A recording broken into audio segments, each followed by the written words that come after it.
Good morning. I am 5 minutes earlier today. As always, if you're watching in recording, you're welcome to fast forward or stay with us through our hellos.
Good morning, Gina.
Good morning, Judy. Buenos dias.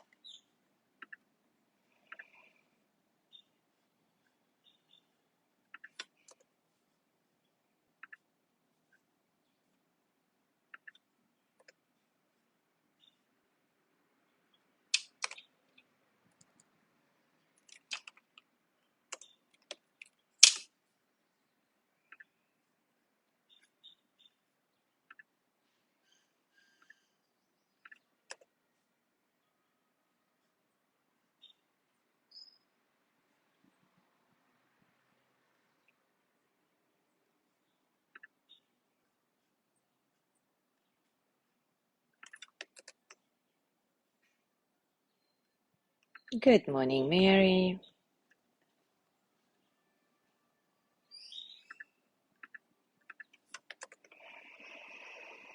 All right, it is time for us to start.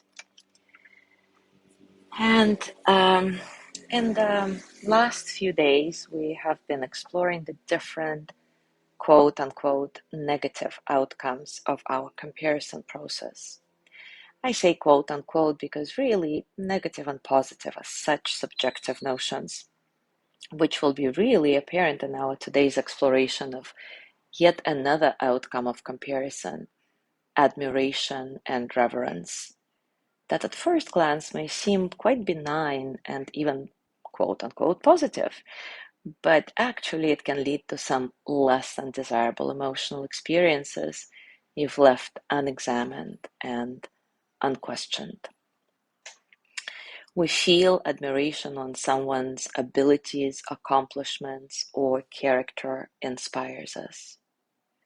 Reverence, which is sometimes called adoration, worship, veneration, is a deeper form of admiration or respect and is often combined with a sense of meaningful connection with something greater than ourselves.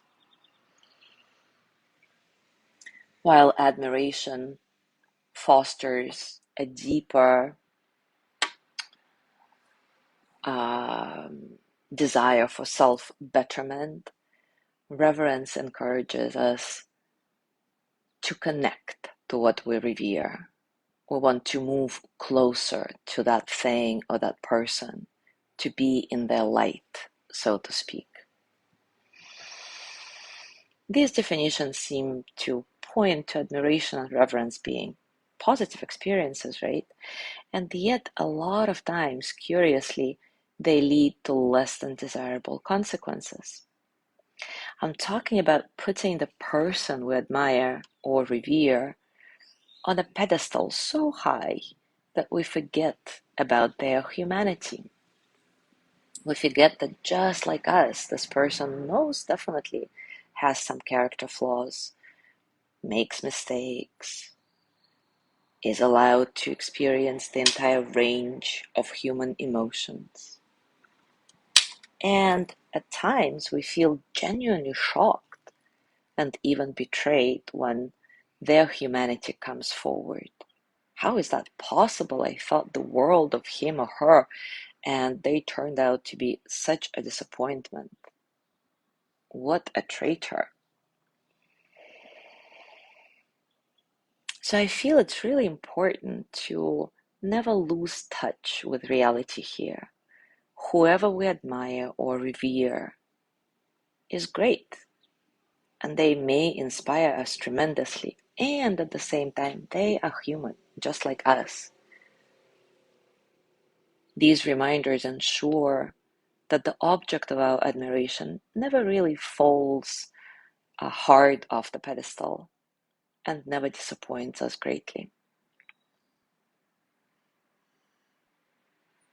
I'm not saying we need to always be on alert for flaws and faults, but rather that we remain realistic and show our own kindness and generosity of spirit when the person we adore suddenly falls short of our high expectations, which invariably happens at some point anyway, right?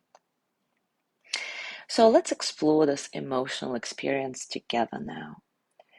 Take a comfortable position. As always, take a few moments to check in, to settle in, to notice all the circumstances of your practice.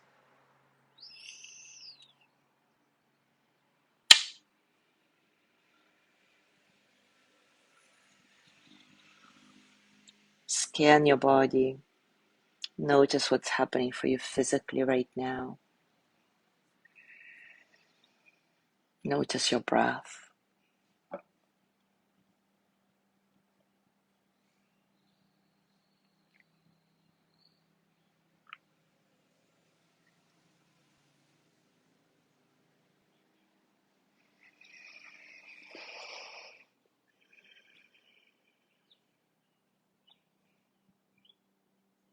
If you want to dedicate the energy from this practice to somebody in your life who needs a little bit more love, attention, healing, go for it. I would like to continue dedicating our practice to John Scott. And if you want to join me in that, even if you don't know John personally, please do that, trusting that the energy will find its way to him.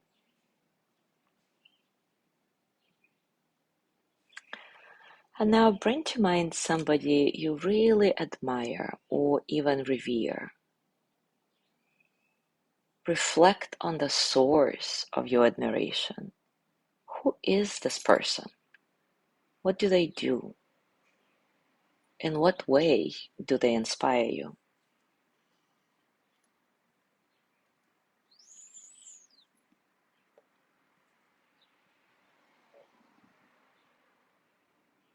Notice how this admiration or reverence expresses itself in your mind,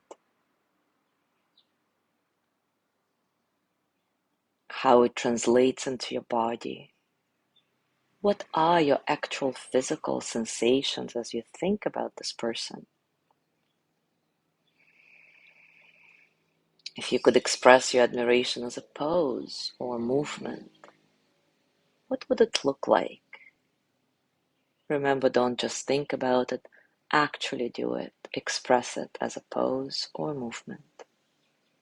Really embody it.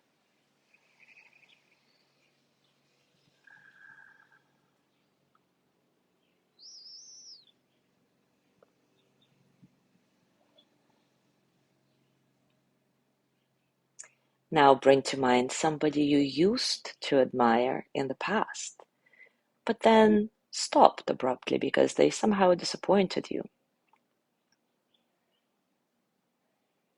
Did you then feel betrayed in some way?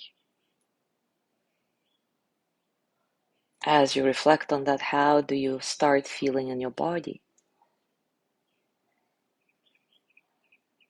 What are your thoughts, or what were your thoughts about the situation then?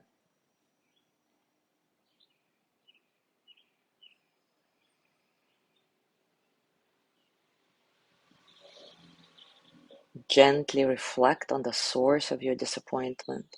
What did that person do or didn't do to make you feel this way?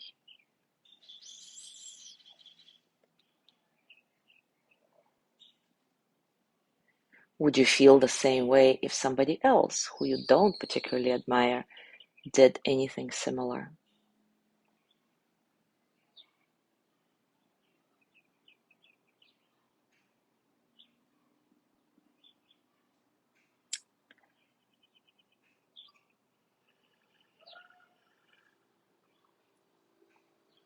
Now let's take a few moments to send loving kindness to both of these people, the one you currently admire and the one you used to admire, who then, for whatever reason, fell short of your expectations. Tapping into our shared humanity, start directing the energy of loving kindness to the person you used to admire, but don't anymore. May they be filled with loving kindness. May they be well in body and mind.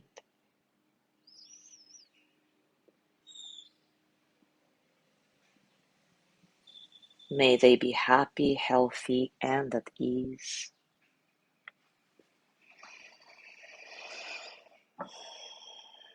May they know deep, natural peace.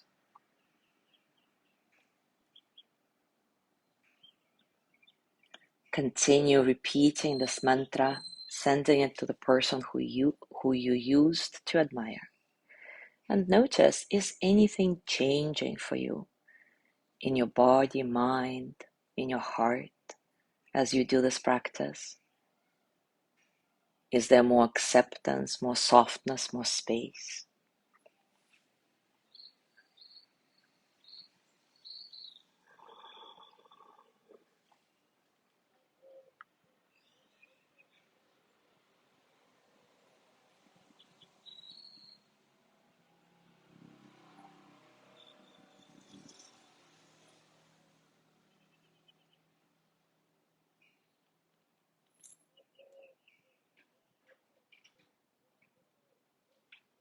And now do the same for the person who you currently admire. Just like you, this person is human and allowed to have all the human experiences. So may they be filled with loving kindness. May they be well in body and mind.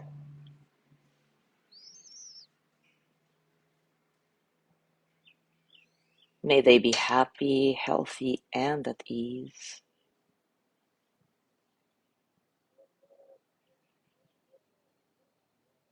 May they know deep, natural peace. Again, continue repeating this mantra on your own, directing it to the person who you admire right now. How do you feel in your body, mind, and heart?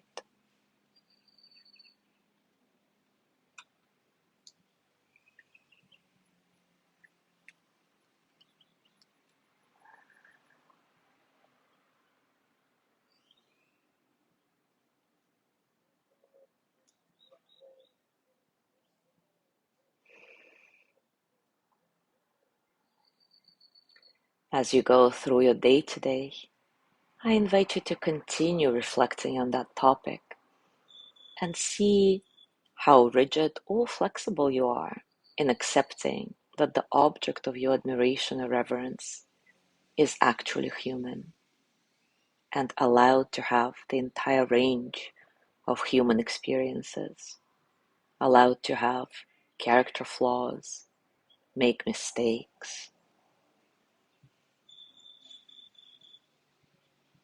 Just notice what happens for you as you open yourself more and more to our shared humanity. Thank you so much for being here today. Have a beautiful day, and I will see you tomorrow.